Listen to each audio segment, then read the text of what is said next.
कल्पित, कपोल, भ्रमित, अंधविश्वासी और प्रोपेगेंडा एजेंडा मिथ दुष्प्रचार की पोल खोल ही देनी चाहिए, अवश्य खोलनी चाहिए। अगर सच्चाई और झूठाई से समाज को अवगत ना कर पावे तो समाज अंधविश्वासों में ही जीवे, भ्रमित में ही जीवे, गलत को ही सही कावे, ऐसा समाज हो जावे। इसीलिए क्या सच्चाई है और क्या झूठाई है उनसे समाज को अवगत अवश्य करवानी चाहिए, ताकि समाज के लोग सच्चाई को पहचान सके और झूठाई का त्याग कर सके। और हाँ, समाज को सच्चाई और झूठाई से अवगत करवाना ही बड़े विद्वान की काम है, फर्ज है, कर्तव्य है।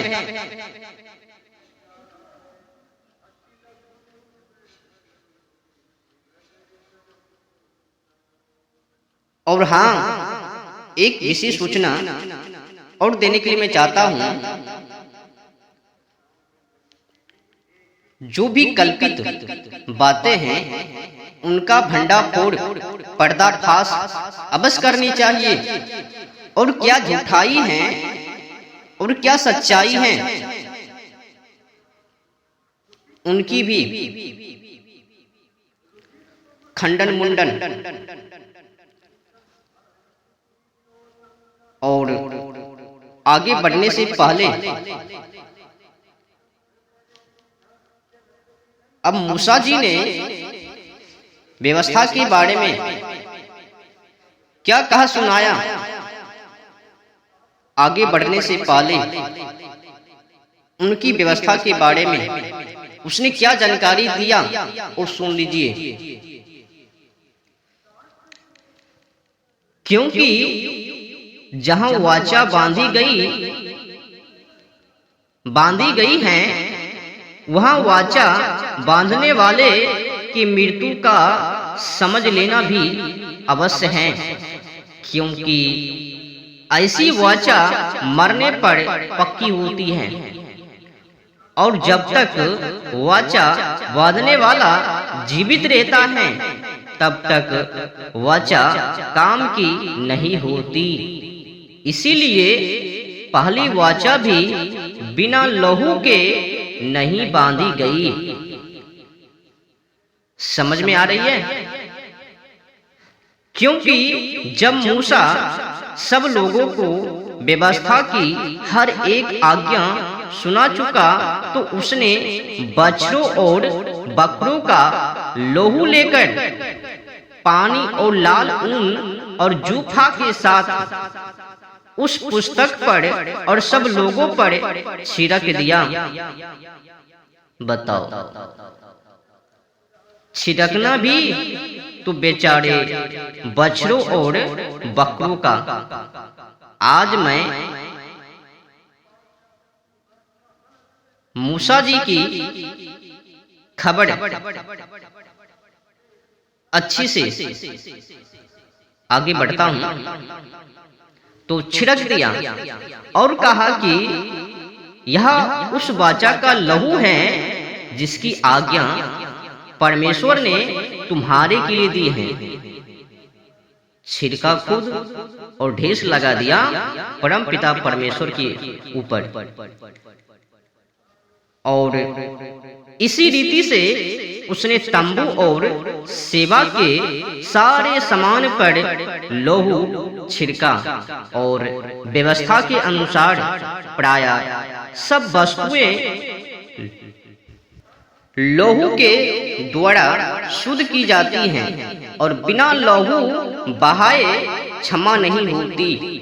अब बताओ, जब तक कि बछड़ों और बकरों का लोहू ना बहाया जाए तब तक शुद्धता नहीं, क्षमा नहीं। अब बताओ, क्या मूसा जी में पागलपन की सोच नहीं है? खून भी, लहू भी बहाना हो तो बेचारे निर्दोष बछड़ों और बकरों, खुद अपने की नहीं, एक दूसरे ऊपर भी निर्दोष जानवर की। हमें तो इस तरह की कल्पित बातों को सुनकर कभी कतार हमें तो ऐसा लगता है कि ऐसा दुस्साहस, काला अध्याय, काला कृत, काला काम मूसा ने ही किया है। उसने ही एक समय में बछड़ों को और बकरों को मारकर खा लिया होगा और बाकी कुछ ही वो शेष लहू उनका छिड़काव कर दिया होगा और परंपरा, रीति रिवाज, प्रथा बना लिया होगा और आदेश ईश्वर के ऊपर थोप दिया होगा। तो कुल मिलाकर ऐसा दुस्साहस, कालाकृत, काला अध्याय मूसा ने ही किया, पक्का। अब बताओ, इस तरह की कल्पित प्रोपेगेंडा एजेंडा, मिथ दुष्प्रचार पर कोई पढ़े लिखे विद्वान लोग विश्वास करबे? इस तरह की कल्पित बातों को सही ठहरावे? कभी नहीं। खुद खून बहा दिया, लहू को छिड़ककर और बता दिया परम पिता परमेश्वर की यही आज्ञा है, यही रीति है, परंपरा, प्रथा है और तुम लोगों के लिए आज्ञा दी है परमेश्वर ने। छिड़काव किया खुद, मांस खा लिया होगा खुद, बकरों को और बछड़ों को मारकर उनका मांस खुद खा लिया होगा। बाकी अब खून को क्या किया जाए? उसने सोचा सबसे बेहतर है पुस्तक को पढ़ और लोगों के ऊपर छिड़काव कर दिया जाए।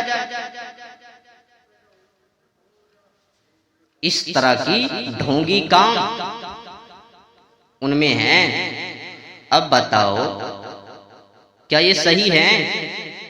किसी जीव की हिंसा करना और अपनी प्रशंसा करना, अपनी खुशी के लिए किसी जानवरों की हिंसा करना क्या दुखदायक प्रश्न नहीं है? जरा उनसे पूछना चाहिए कि तुम लोगों को एक निर्दोष जीव प्राणी की हिंसा करते हुए लाज नहीं, शर्म नहीं? अगर उतना ही खुशी की बात है तो खुद की हिंसा करो, खुद अपना लहू अर्पित करो, समर्पित करो। एक दूसरे को कष्ट पहुंचाकर उनका खून लेना, लहू लेना और छिड़काव करना, पवित्र मानना, क्षमा मांगना,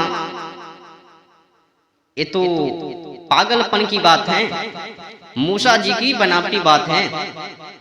उसने मांस का ग्रहण कर, भक्षण कर, खा करके बाकी नियम बना दिया और बेचारे यीशु के ऊपर ढेस लगा दिया होगा।